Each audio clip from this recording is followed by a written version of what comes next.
Wow. Good morning. It's 7 a.m. here, right in Sydney, Australia. I'm happy to be up this morning to deliver this content. It's going to be a brief one, and it's quite cold right now. It's very, very cold. That's why I'm all dressed up in the hood here to savage the cold. Yeah, as the title suggests, for any father who wants to turn his COVID losses to post-COVID luxuries. COVID started last year, and you should know by now, everyone, including myself, lost one thing or the other. It could have been your job, you lost. It could have been your business. It could have been a loved one. It could have been something. Everyone lost something. And one thing I know everybody lost is time. 2020 was thrown under the bus by COVID. Everyone out there equally lost some form of peace, comfort. You understand? We had prime ministers, top government officials who were, you know, who underwent treatments because of COVID. So what I'm trying to establish here that is the fact that you are not the only one. So don't feel dejected and don't feel like a freak. Like, oh, why am I the only one who is at loss? Everyone lost. Forget about what you are seeing on social media. People are just, well, I want to use the word pretend, but then everyone and every family was affected during the COVID crisis. So that's one thing I want you to bear in mind as you're watching. And like I always say, wherever you're seeing this from, if you're watching from Facebook land, just comment. Hey, I'm here on Facebook. If it's from YouTube land, just comment. I'm over here, YouTube. If it's from Instagram, hey, I'm over here, Instagram land. And you're watching here from Habs, you call it reach out. Yeah, I'm here with you at Habs. And I can reach out to you too. So, without any further ado, let me just get straight into the content of the day. Turning your losses to luxury. COVIDLuxuries is my name. I'm popularly known as Osas. How do you turn your losses to luxury? Loss, luxury. The two might not, you understand, they might not jive, but then this beautiful content would connect the dots from loss to luxury. And I want to take you back into history. You understand? History is rich with resources. So I'll take you straight into German land, the German territory. It's a German story that has been untold, but now it's been unfolded to the world. Germany, as you know, lost two world wars. They lost the First World War under the Kaiser leadership, and they lost the Second World War under the leadership of Nazis. Out of the defeats, two defeats, Germany came out of the ashes of defeat to rebuild their nation to what it is today. So let's see how it all started. How the Germans moved themselves from, you understand, how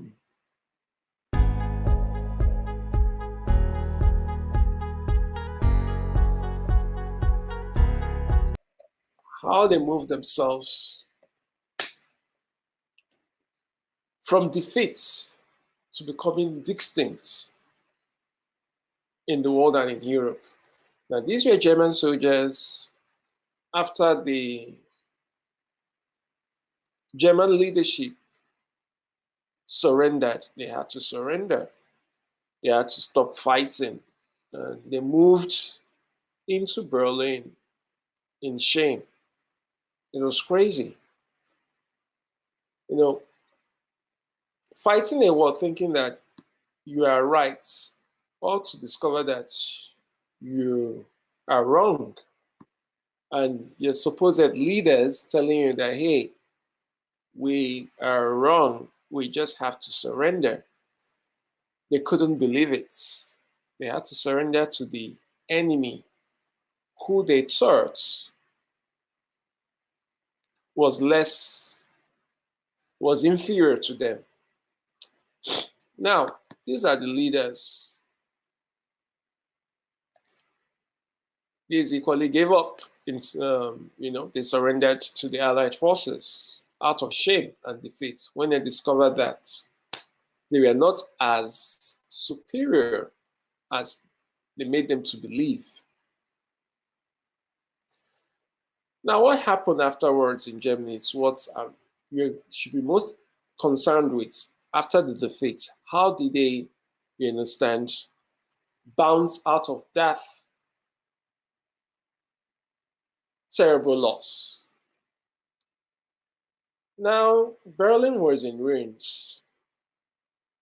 The whole of Germany was in ruins. It was in shambles. The people had to come out. Children, men, women, they had to get out there in the streets to get their hands dirty in rebuilding Germany. Now, one thing you should observe here is that though the destruction was enormous, lives and properties and all that, but then the damage that was done within was more than the damage that was outside the body.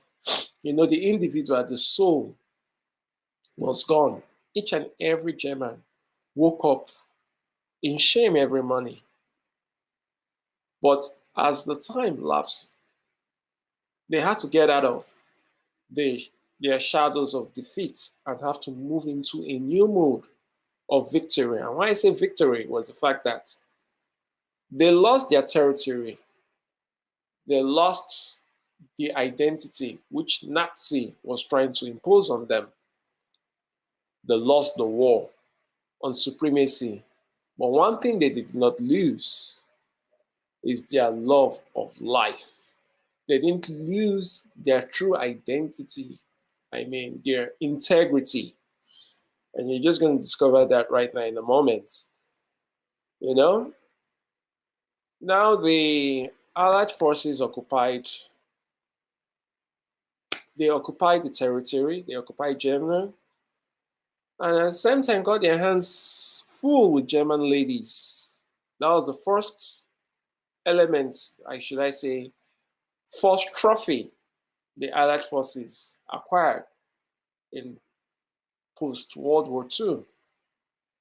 The Americans, as they call them, the Yanks, they were the heroes. They were everywhere. They were the occupiers. And what do you expect? The German ladies had to keep themselves occupied too. They had to establish new ties with once foes, but now friends, as you can see here in the picture here. Now, here's to the war. The Germans were fed with stories by their Nazi leaders that the blacks were not humans. That was what they were meant to believe. These were Afro-American soldiers. But now that the war is over, they're now with the Allied forces occupying the German territory. They got to have a feel of what it was like being with Afro-Americans. The Afro-Americans were everywhere. They were the favorites of German ladies. So what do you expect from the German men who lost? They lost the war, lost the initiative, lost their territory, lost their supremacy, and they lost their women. Spoils of war, they say. It was crazy. The media carried it because back in America, the African Americans were nobodies. But here in Europe, after the German defeat, they became celebrities. German society celebrated them. They saw them as superhumans because most of them were not exposed to African in general before the war. Images like this filtered the media back in the US because this was quite a misnomer for you to see a white lady romancing a black dude back in America. But in Germany, this became the norm. We had war brides, as they called them. That was what they called them, war brides, spoils of war, war brides. And of all the brides, war brides, this lady here was the first. Her name, Courtney. Courtney was her name, yes. She was the first war bride to step into the shores of America after the Second World War. She was once seen as a foe, but now a family because she is married to an American soldier. So these were the changes that came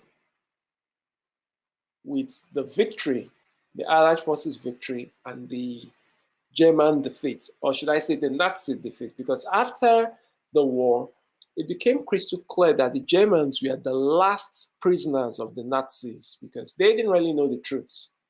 They were hoodwinked to believe that they were fighting a just war.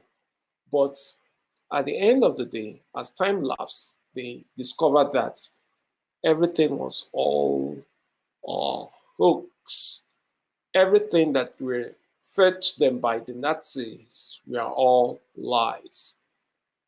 So they had to embrace reality. Now, that aside, what happened to the men?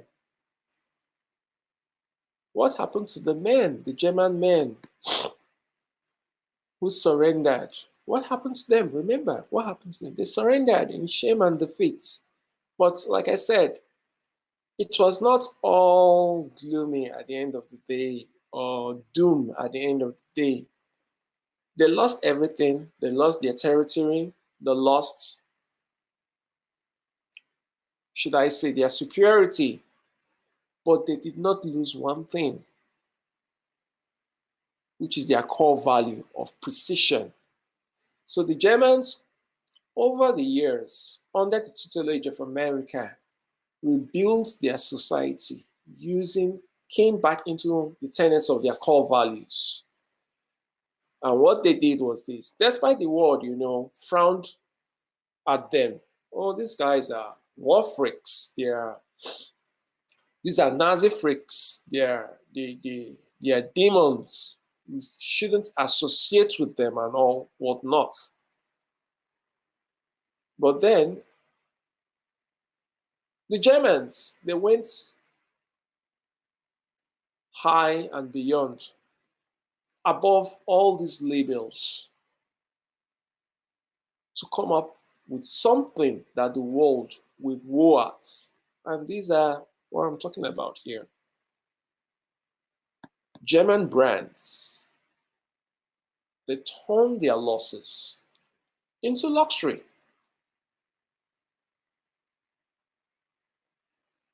So they lost their territory, as you know, they lost the war. They lost their supremacy in quotes, but then they didn't lose their precision. They didn't lose their core values. They didn't lose this true identity, the true German identity. So they tapped in on this and worked on products. They had their head, their heart, and their hands all in harmony in rebuilding Germany. So whatever you might have lost, probably you lost your job, you lost your business, you lost a loved one, you lost whatever you lost during COVID. One thing I want you to understand is the fact that you have not lost everything. As far as you have your head, your heart, and your hands intact, working in harmony, you can still pull through and create something that the world will war at, just like the Germans. Now today, in today's world, the German identity is the most powerful identity. You can see it's atop there, Germany #1. When you look at the ranking, passport ranking, Singapore comes from behind #2. We have Denmark, Finland, France, Italy, Japan, Norway, Sweden, United Kingdom. They sit on #3. Austria, Belgium, Luxembourg, Netherlands, Spain, Switzerland sits comfortably on #4. Ireland, Portugal, South Korea, United States sits #5. And we have Canada, #6. And here where I am, Australia, Greece, New Zealand, they comfortably occupy position 7 when it comes to identity in the world. This was pre-COVID. And let's see post-COVID, the new ranking, 2021. And this is it. Japan tops the chart. Singapore follows as usual, #2. And Germany falls back on #3. South Korea, Germany, they're both on #3. #4, we have Finland, Italy, Spain, Luxembourg. 5, Austria, Denmark occupying #5. Then 6, France, Ireland, Netherlands, Portugal, Sweden. We have 7 occupied by New Zealand, Belgium, Norway, Switzerland. #8 has got United Kingdom and United States. And #9, we have Australia, Czech Republic, Greece, and Malta. As if you reckon, I said that the Germans suffered defeats. The Germans were not the only ones who suffered defeat. Likewise, the Japanese. They equally suffered defeats too, at the same time, alongside with the Germans. This was back in 1945. The Japanese too were people not to be hobnobbed with, you understand, not to be associated with. That was how the world treated them. But today, they occupied #1, 2. They fell back into their core values. You remember the Hiroshima bombing? That's in Japan. Still the same thing. They had to come out from the ashes of defeat to rebuild their society. And today, they occupy #1. So, whatever you might have lost in COVID, I just want you to realize something here, that you've not lost your integrity. As far as you have your integrity intact, your head, your heart, and your hands together in harmony, you can pull through.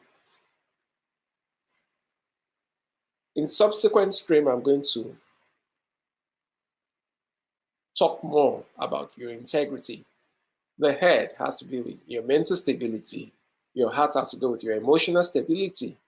And your hands has to be with financial stability. These 3 things, they're key in turning your losses to victory. You have to be emotionally, mentally, and financially stable. This is the holistic structure. Well, that's it, folks. For today, I don't want to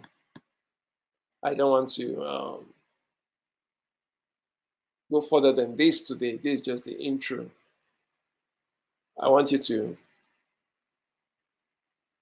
just get the fundamentals. This is the fundamentals. This is the foundation. This is what's most important. Once you understand the fundamentals, turning your losses to luxury, you could scale through anything. Get the point now. You see, the internet is already filled with so many gurus. I'm not a guru. But so many people throwing so many things at you. Shining object syndromes, tactics, and all that. No, that's not what you need. You need to key into principles. Key into time-tested principles. These are evergreen principles that, they always come up with the same results. Germany Japan, Singapore. They use the same principles. Singapore was kicked out of Malaysia decades ago. They too were rejected, but you can see, it's not by coincidence. Japan, Germany, Singapore, the top three. Think about it. They both use the same principles. So you want to be on top of your game, just key into the principles. All right.